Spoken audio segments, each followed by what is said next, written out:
Hi guys, welcome to tech talks with Rahul. और आज हम बात करने वाले हैं आईएक्स लिमिटेड के बारे में। काफ़ी पॉपुलर स्टॉक है। अभी हाल ही के दिनों में काफ़ी ऊपर गया, उसके बाद में फिर काफ़ी नीचे आया।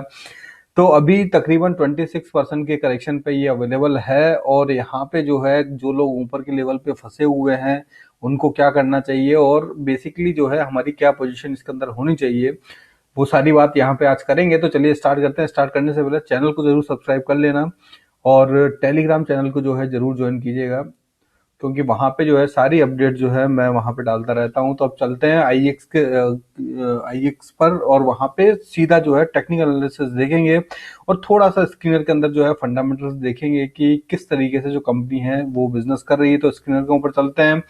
तो बेसिकली एनर्जी सेक्टर की कंपनी है और यहाँ पे मार्केट कैप इसका तकरीबन 21,000 करोड़ का है और यहाँ पे आरओसी बहुत अच्छा 60% का है और यहाँ पे बुक वैल्यू से काफी ऊपर ट्रेड कर रहा है। प्रमोटर होल्डिंग यहाँ पे जीरो है। एफआईआई डीएज और पब्लिक की कंपनी है ये।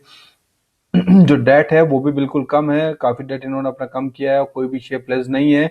कोर फंडामेंटल जो है वो सारे जो है काफी अच्छे हैं, that is good.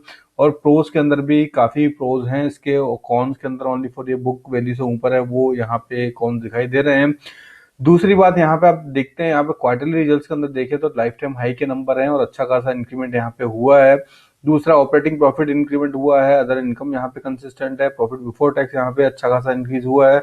Net profit यहाँ पे इंक्रीज हुआ है। उसके बाद में यहाँ पे अगर प्रॉफिट एंड लॉस की बात की जाए तो टीटीएम में डेटा भी अच्छा है। ओपीएम अच्छा खासा है यहाँ पे। ऑपरेटिंग प्रॉफिट यहाँ पे अच्छा खासा है। नेट प्रॉफिट यहाँ अच्छा खासा है।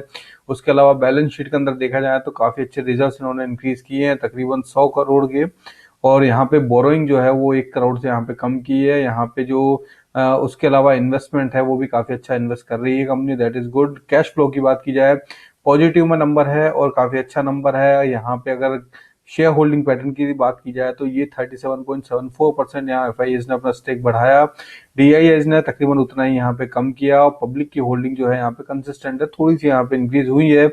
तो ये हो गई बात। अब यहाँ पे सबसे इंपॉर्टेंट बात देखने का ये है कि क्या यहाँ पे जो जिस ओवरऑल जो कोर फंडामेंटल्स हैं, जो सारी चीजें जो बुक्स के अंदर दिख रही हैं वो सारी अच्छी हैं, नो डाउट काफी अच्छी हैं। लेकिन क्या इतनी रैली, इतना ऊपर स्टॉक भागा, वो इसको जस्टिफाई करता है कि नहीं करता है, तो उसके बारे में देखेंगे। तो वहां पे जाने से पहले, टेक्निकल चार्ट्स में जाने से पहले, if you are liking this video please hit the like button और चैनल को सब्सक्राइब नहीं किया है तो कर लीजिएगा। अब चलते हैं यहाँ पे टेक्निकल चार्ट के अंदर।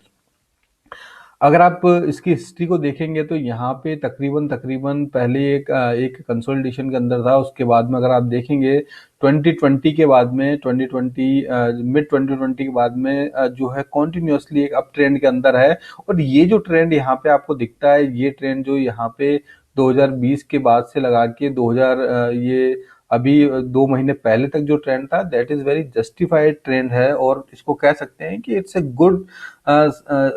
गुड साइन और एक काफी अच्छा जो है अप ट्रेंड के अंदर है। लेकिन क्या ये अप ट्रेंड है? अगर आप यहाँ पे देखेंगे तकरीबन इस लेवल से तकरीबन 1 महीने पहले से, तो यहाँ पे एक शार्प तरीके से स्टॉक ऊपर गया। शार्प तरीके से ऊपर गया तो जाहिर सी बात है शार्प तरीके से नीचे आना भी बनता है, और एग्जैक्टली ऐसा ही हुआ। एक वीडियो में मैंने यहाँ पे डिस्कस किया था इसके बारे में, जब सब लोग कह रहे थे कि आईएक्स आईएक्स, सब लोग उसके पीछे भाग रहे थे, आईएक्स और आईआरसीटीसी दोनों। उस समय पे मैंने कहा था कि मैं इसके अंदर कोई पोजीशन अभी नहीं बनाने वाला, क्योंकि कोई मुझे यहाँ पे एक जस्टिफाइड रीजन नजर नहीं आता है कि इस स्टॉक को परचेज किया जाए। और एग्जैक्टली वही हुआ।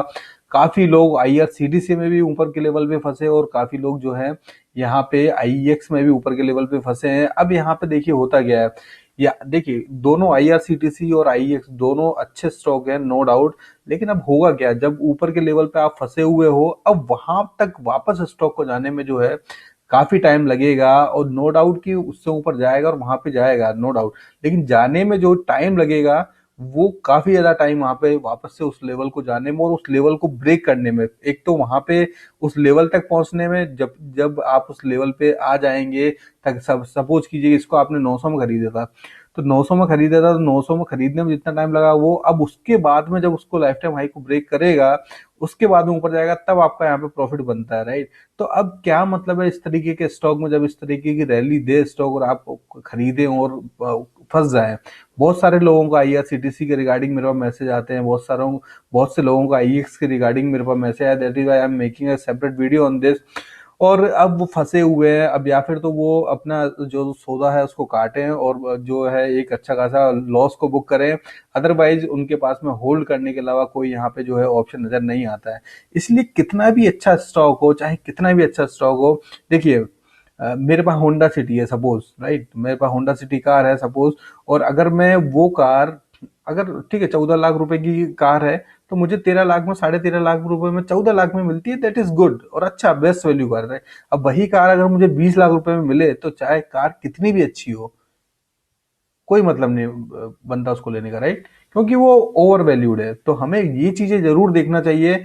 सब लोग इसके पीछे भाग रहे हैं, उसके पीछे भागना नहीं है, अपना दिमाग यूज में लाना है, और जल्दी हमें करोड़पति नहीं बनना है। हमें धीरे धीरे एक एक जेन्युइन रिटर्न जो है स्टॉक मार्केट से चाहिए, जो बैंक वगैरह, जो म्यूचुअल फंड्स में जो रिटर्न आता है उससे काफी अच्छा रिटर्न यहाँ पे मिल जाए 30-40% का, that is more than enough, right. ज्यादा लालच में पड़ेंगे तो इसी तरीके से जो है चीजें नीचे आएंगी। अब तकरीबन 26% के करीबन जो अपने लाइफ टाइम हाई से ये जो है करेक्ट हो चुका है स्टॉक, राइट। तो अब चलिए ठीक है, ये बात तो हो गई। अब इसके अंदर क्या करना चाहिए, तो अब इसके अंदर जो है अभी हाल फिलहाल जिस तरीके से गिर रहा है उसमें तो हमें कुछ भी नहीं करना है, बस वेट एंड वॉच करना है।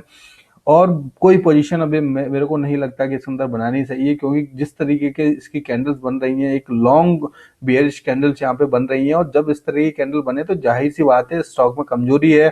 और जिस तरीके से मार्केट जो है अभी एक ऐसे टाइम पे है कि जहाँ पे थोड़ा सा भी एक पैनिक होता है, तो वहां पे जो है इस तरीके के स्टॉक जो है अच्छे खासे गिरते हैं, राइट। तो वही चीजें यहाँ पे हो रही है। देखिए मार्केट में हो क्या रहा है, मार्केट में जब जब मार्केट ऊपर जा रहा है तो जो स्मॉल कैप और जो मिड कैप है वो थोड़ा सा ऊपर जा रहे हैं, राइट। लेकिन जब थोड़ा सा भी मार्केट नीचे आ रहा है तो उनके अंदर बहुत तेजी से यहाँ पे बिकवाली यहाँ पे देखने को मिल रही है। और जाहिर सी बात है कि एक उस लेवल पे अभी मार्केट है कि वहां पे जो है एक रिस्क फैक्टर जो है काफी ज्यादा बढ़ जाता है। हालांकि जो मार्केट ऊपर ही जाना है, नीचे नहीं जाना, लेकिन हम शॉर्ट टर्म की हमेशा मैं बात करता हूँ। लॉन्ग टर्म में तो सारी चीजें अच्छी होनी है, राइट। तो शॉर्ट टर्म में हमें किस तरीके से काम करना चाहिए वो इंपॉर्टेंट रखता है। तो अब यहाँ पे आप देखेंगे तो 50 डीएमए के सपोर्ट पे है, लेकिन हालांकि इसने सपोर्ट भी ब्रेक कर दिया है। अगर आप देखेंगे तो कैंडल की जो क्लोजिंग हुई 50 डीएमए के नीचे हुई, दैट मीन कि ये स्टॉक और भी गिर सकता है। लेकिन अच्छी बात आज यहाँ पे ये हुई कि अगर आप इस गैप को देखेंगे, यहाँ पे एक गैप है, एक स्मॉल सा गैप, अगर आप यहाँ पे देखेंगे इन दोनों जो ग्रीन कैंडल्स है इनके बीच में, वो गैप जो है यहाँ पे आज फिल हो चुका है, राइट। लेकिन अभी भी एक बियरिश मोमेंटम इसके अंदर है, तो अभी कोई भी आई वुड नॉट सजेस्ट कि इसको खरीदा जाए। आई वुड सजेस्ट कि इसके अंदर वेट किया जाए, जब अच्छे लेवल्स होंगे तब टेलीग्राम पे मैं जरूर अपडेट दूंगा। अगर मैं कोई पोजीशन इसके अंदर बनाऊंगा तो टेलीग्राम चैनल को यहाँ पे ज्वाइन कर लीजिएगा। उसके अलावा चाहे दुनिया कुछ भी कहे, बोनस मिल रहा है, ये मिल रहा है, वो मिल रहा है, एक और चीज मैं आपको बताना चाहता हूँ, कभी भी बोनस और डिविडेंड के हिसाब से जो है स्टॉक खरीदे नहीं जाते हैं। कभी भी टीवी न्यूज के हिसाब से स्टॉक खरीदे नहीं जाते हैं। कभी भी कोई बड़ा प्लेयर खरीद रहा है, बेच रहा है, उसके हिसाब से स्टॉक नहीं खरीदा जाता है। एक चीज दिमाग में क्लियर रखिए कि अगर मुझे सही भाव में चीजें मिलेंगी तो मैं इसको परचेज करूंगा, बिजनेस अच्छा होगा तो मैं उसको परचेज करूंगा, टेक्निकल्स के अंदर कुछ इंडिकेशन होंगे तो मैं उसको परचेज करूंगा। अदरवाइज किसी के कहने पे, चाहे वो राहुल भाई हो, चाहे कोई भी हो, किसी के कहने पे, किसी के भी सजेस्ट करने पे, रिकमेंड करने पे आपको उसके अंदर पोजीशन नहीं बनानी चाहिए, अगर आपको लॉन्ग टर्म में मार्केट में रुकना है तो।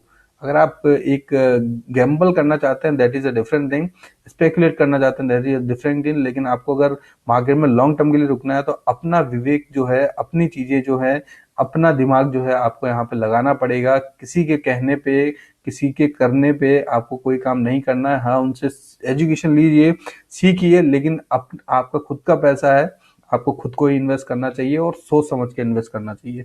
तो ये हो गई आज की बात। तो कंक्लूड हम यहाँ पे करते हैं कि यहाँ पे इस स्टॉक के अंदर अभी हमें कुछ नहीं करना है, अभी हम वेट करेंगे कितनी और इसके अंदर कमजोरी है वो देखेंगे। एक प्लस पॉइंट ये है कि यहाँ पे एक मार्केट, यहाँ पे जो गैप यहाँ पे फिल हुआ है, लेकिन अभी भी जो 50 डीएमए के नीचे गया है और यहाँ पे काफी अच्छा नीचे जा सकता है। अगर मैं सपोर्ट की बात करूं तो एक सपोर्ट यहाँ पे नजर आता है जो कि 580-90 के लेवल पे यहाँ पे नजर आता है, क्योंकि यहाँ पे स्टॉक कंसोलिडेट किया था।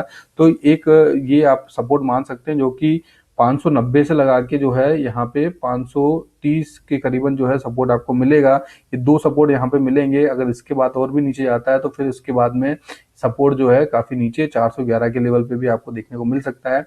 तो पोजीशन बनाएंगे, थोड़ा वेट कीजिए और उसके बाद में जो सारी चीजें हैं मैं टेलीग्राम पे बताऊंगा। तो ये हो गई आज की बात। कल वापस मिलेंगे एक नए स्टॉक के साथ में। In the meantime take care, bye bye.